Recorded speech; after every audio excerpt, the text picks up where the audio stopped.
Hola, mis queridos hermanos, que la paz de nuestro Señor Jesucristo esté contigo.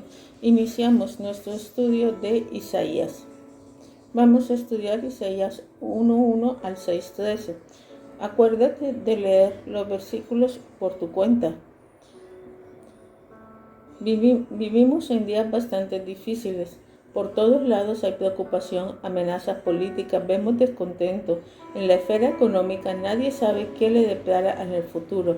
A cada rato escuchamos que se inicia una nueva guerra, casi siempre civil o interétnica. Socialmente se aprecia la injusticia por donde quiera que vayamos. La opresión está a la orden del día. Pareciera que todo está fuera de control, el caos reina en el mundo y humanamente hablando existen buenas razones para ser pesimistas en estos días.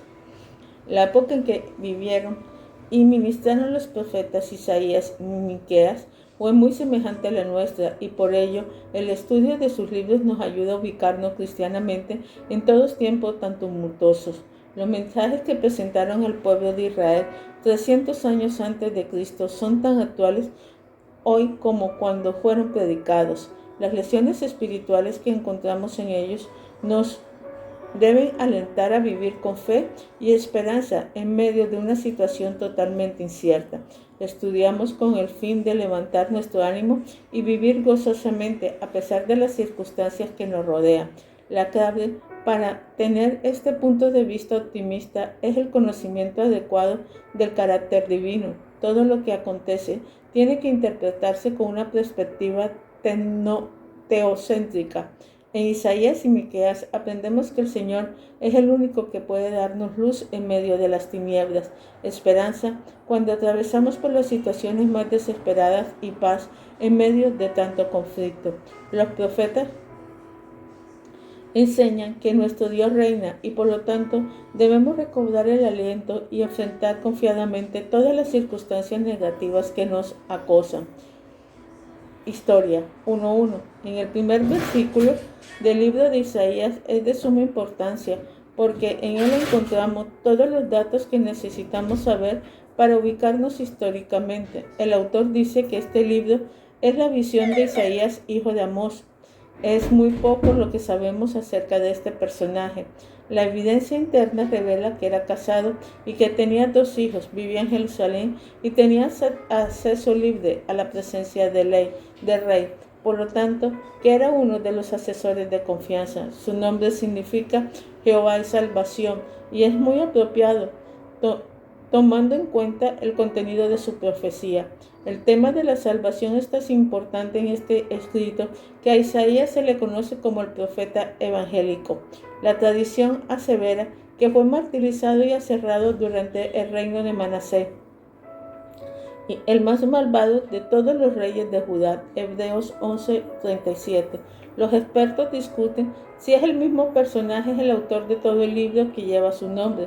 Algunos críticos afirman que tuvo 2 y hasta 3 diferentes autores, pero cuando vemos que se tratan los mismos temas en todo el libro y que muchas porciones de él se citan en el Nuevo Testamento atribuyéndoselo a Isaías, tenemos que unirnos a la gran mayoría de evangélicos que afirman que que la profecía tiene un solo autor, Isaías, hijo de Amós. ¿Quiénes eran los receptores? Isaías escribió directamente a la nación de Judá y su capital Jerusalén, esto es, el reino del sur. En algunas ocasiones hace alusión al reino del norte, Israel, pero solo para enseñar algo a sus compatriotas. Durante su ministerio, Isaías cayó en manos de los asirios y fue llevado a cautiverio, 722 a.C. La época. El profeta declara que ministros durante los reinados de Usías, pero él solo al final del mandato de Isaías 6:1, Jotam, Acaz y Ezequías. Esto significa que profetizó por lo menos desde el 739 a.C., año que murió Usías, hasta el 686 a.C., año en que murió Ezequías. Cuando tomamos en cuenta que registra el fallecimiento de Senequerib, año 681 a.C., como hecho histórico 37-38, sabemos que su ministerio duró por lo menos hasta esa fecha. El profeta ejerció su oficio por 58 años, qué ejemplo de fidelidad en el ministerio. Vale la pena notar que al inicio de su carrera fue contemporáneo de Oseas y Amos, profetas del reino del norte, y de Miqueas, quien dio su mensaje a Judá. Análisis sintético. Tradicionalmente el libro de Isaías se ha dividido en 3 secciones. Los capítulos 1 al 35 son profecías cuyo tema principal es la condenación y el juicio del pueblo. Los siguientes 4 capítulos son históricos y relatan los acontecimientos del reinado de Ezequías. Los capítulos 40 al 66 son proféticos y su tema central es la redención y la consolación. En este comentario vamos a analizar el libro en 3 secciones principales, pero no siguiendo el arreglo tradicional. Nuestro enfoque será en 3 periodos históricos. Isaías 1 al 6. Algunos atribuyen esta profecía a la época de Jotam, pero la única referencia que tenemos se encuentra en el 6:1. Parece mejor no fechar estos mensajes. Su predicación es en tiempos difíciles y fueron recopilados por el mismo Isaías bajo la inspiración del Espíritu Santo para comunicar una verdad muy importante a sus compatriotas de Judá. Todos estos capítulos tienen que ver con la condenación de Judá por su pecado. La palabra clave en esta sección es corrupción. Isaías 7 al 37. Todos estos capítulos atañen a la crisis asiria. En 734 a.C., el rey asirio Tiglat-Pileser invadió Israel, provocando una aguda crisis en toda la nación. En el año 722 a.C., los asirios conquistaron a Samaria y se llevaron cautivo al reino del norte. En el año 701, Sennacherib trató de conquistar todo el reino del sur, llegando a la misma puerta de Jerusalén, pero sin poder tomarla. Todas estas profecías se dieron durante la época asiria y tiene que interpretarse a la luz de ella. La palabra clave de esta sesión es confianza. Isaías 38 al 66. Estos profetas se emitieron durante la crisis asiria, pero tratan del periodo babilónico. Se dirigieron al pueblo judío esclavizado en Babilonia. Los capítulos 38 y 39 vaticinan el cautiverio y las demás animan al pueblo acerca del final de él. Judas fue llevado en cautividad por las tropas de Nabucodonosor en el año 586 a.C. Este acontecimiento fue el cumplimiento de lo profetizado en el capítulo 38 y 39, y los restantes se cumplieron más o menos en el año 539 a.C. Cumplimiento de lo profetizado en 38 y 39, años en que los medios y los persas conquistaron Babilonia, preparando así el escenario para el regreso de los judíos a la tierra prometida. La palabra clave de esta sesión es consolidación. Entonces, Isaías del 1 al 6, condición judía, corrupción. Isaías 7 al 37, crisis asiria, cautividad, confianza. Isaías 38 al 66, babilónica, consolación. ¿Cuáles son los temas sobresalientes entonces? Los principales temas de Isaías se van trazando a través de todo el libro. Cada sesión trata de los mismos tópicos. La diferencia principal entre la sesión es la época histórica que se aplica. Encontramos que hay 7 temas que se desarrollan ampliamente en esta profecía. Todos se encuentran en el capítulo 1, que es una introducción a la teología del libro. Primero, la soberanía de Dios. Nadie puede estudiar esta profecía sin quedar maravillado al observar el control divino sobre todo tipo de contingencia. El Señor es absolutamente soberano. La expresión más suscita de esta verdad se halla en el 52:7, Tú, Dios, reina. Capítulo 1, 24. El Señor, el Santo de Israel. En este título característico que Isaías da a Dios en su libro, se encuentra 26 veces en todo él y solamente 7 veces en el resto de la Biblia. Su primer uso aparente es el 1:4. En este nombre divino destaca la santidad del Señor soberano. Por medio de los pactos antiguos, Jehová había llegado a ser el Dios exclusivo de la nación de Israel. No era Dios de ningún otro pueblo. Los pactos, especialmente el mosaico, exigía justicia de parte del pueblo y prometía la paz y bienestar para los que vivieran justamente. La justicia y la paz son atributos de un pueblo obediente a Dios. La rebelión del pueblo, desafortunadamente, la nación optó por vivir en violación directa al pacto.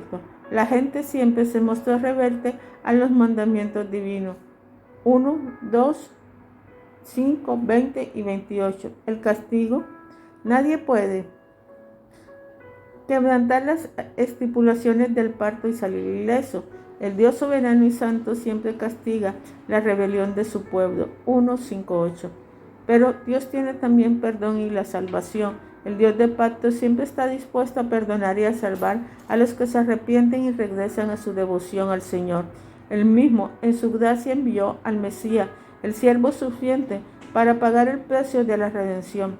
Jehová siempre quiere perdonar y tomar iniciativa para salvar al pecador. 1, 16, 18 y 25. El remanente. A través de su historia siempre ha existido un remanente que permanece fiel en medio de un pueblo apóstata. El Señor nunca se quedará solo, sin tener alguno que le siga fielmente. 1:9, 1:27. La gloria venidera.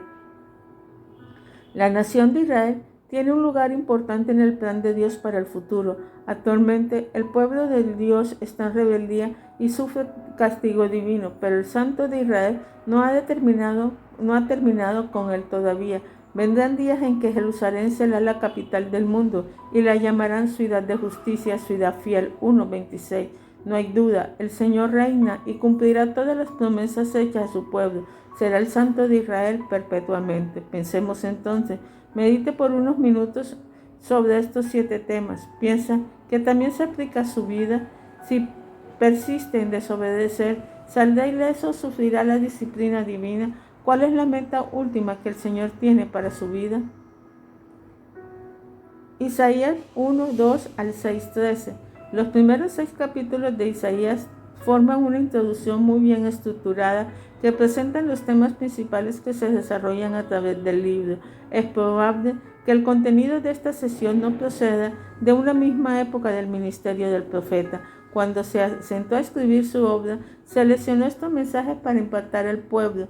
En estos capítulos, el Señor se manifiesta como soberano de Israel, denuncia la corrupción de su pueblo e indica la forma en que éste había violado su santidad. Los capítulos 1 al 5 contienen las denuncias divinas de la corrupción en Israel por medio de la predicación de 3 sermones.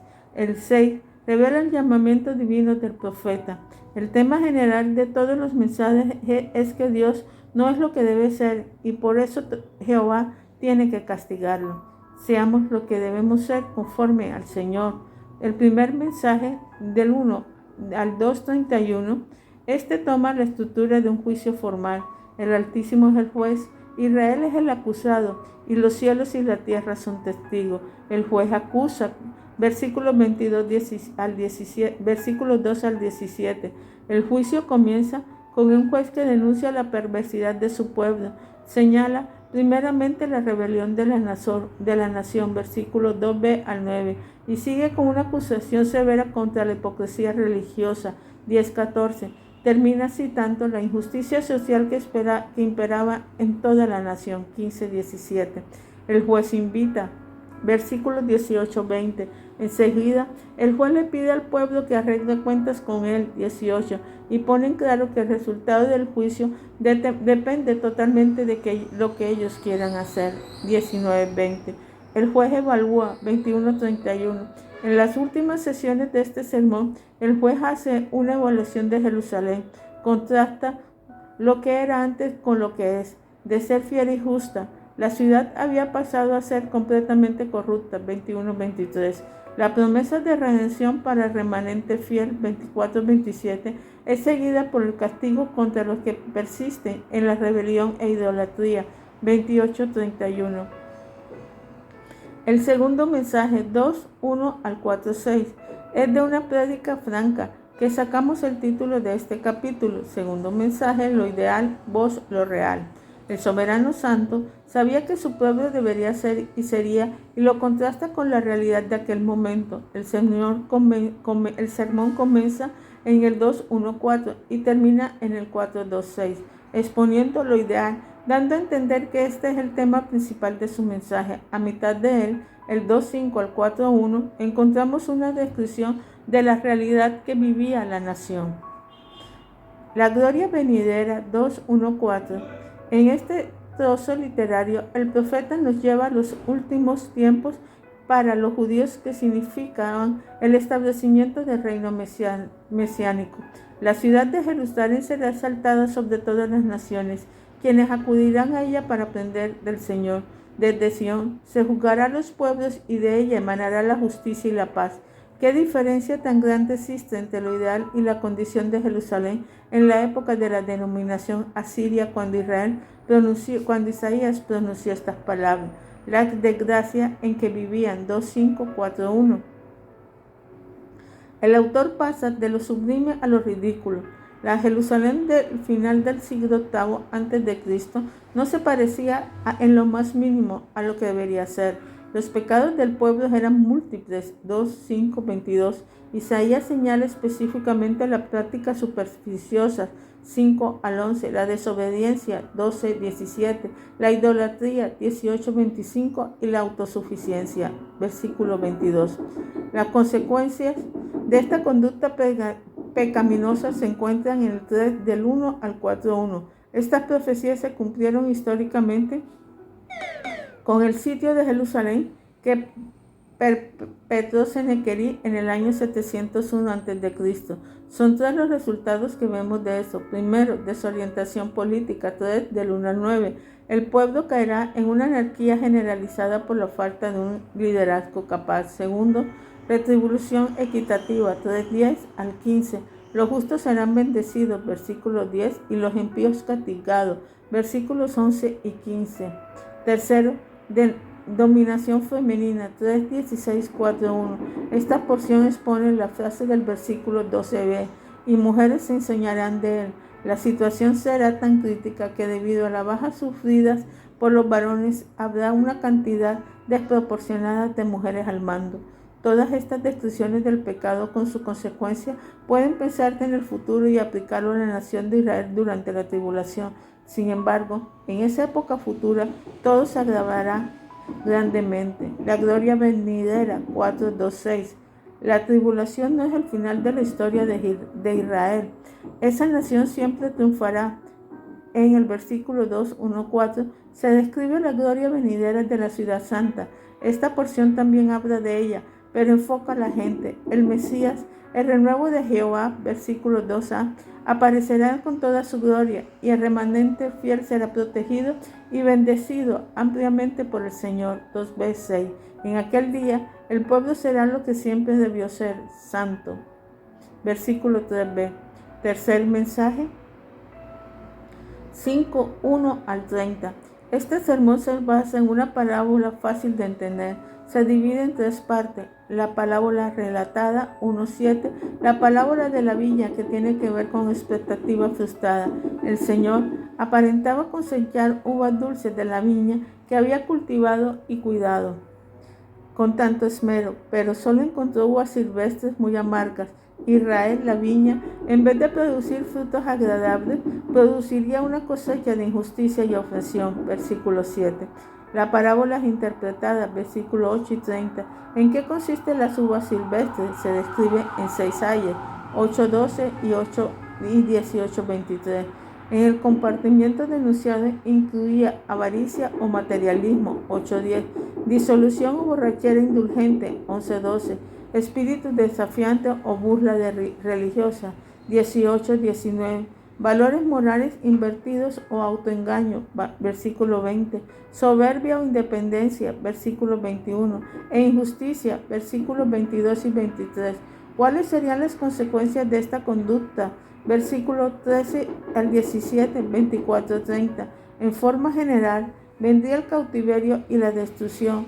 Versículo 17, 13:17, y específicamente uno de los instrumentos que el soberano usaría sería el imperio asirio, que se describe en los versículos 24 y 30. No existe duda alguna, el mensaje de los 3 sermones de la introducción es clarísimo. El pueblo del pacto no puede violar sin sufrir consecuencias nefastas, en la misma verdad que encontramos en Deuteronomio 28. Entonces, recapacitemos un poco. Hemos estudiado 3 mensajes que describen la situación de Israel en los tiempos de Isaías. Compile una lista de todos los pecados denunciados en ellos. Analice su vida para ver si es culpable de alguno de ellos.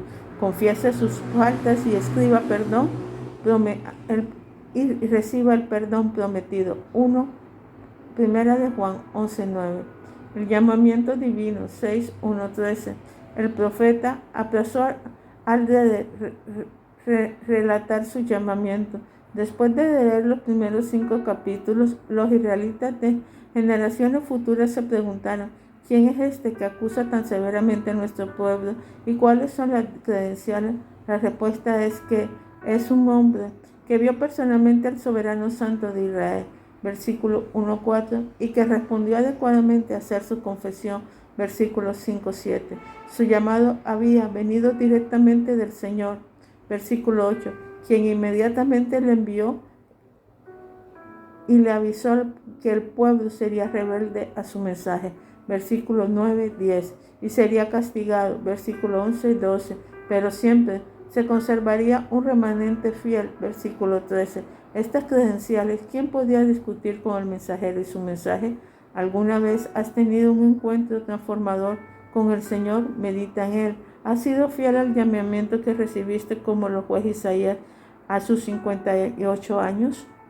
Padre Celestial, te damos gracias por todo lo que tú nos das, por todo lo que tú nos dices, Padre Celestial, oh Dios eterno, Señor. Te pido que cada día, Padre Celestial, tú nos llenes de tu amor y de tu presencia, que aquellas personas que recibieron tu llamado, Padre Celestial, oh Dios eterno, misericordioso, Señor, sean, Padre Celestial, oh Dios, lo escuchen y sean usados grandemente. Te lo pido en nombre de nuestro Señor Jesucristo.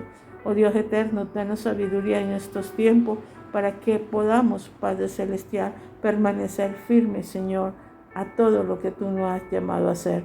Que la paz de nuestro Señor Jesucristo esté con ustedes, mi querido hermano. Amén y amén. Dios los bendiga.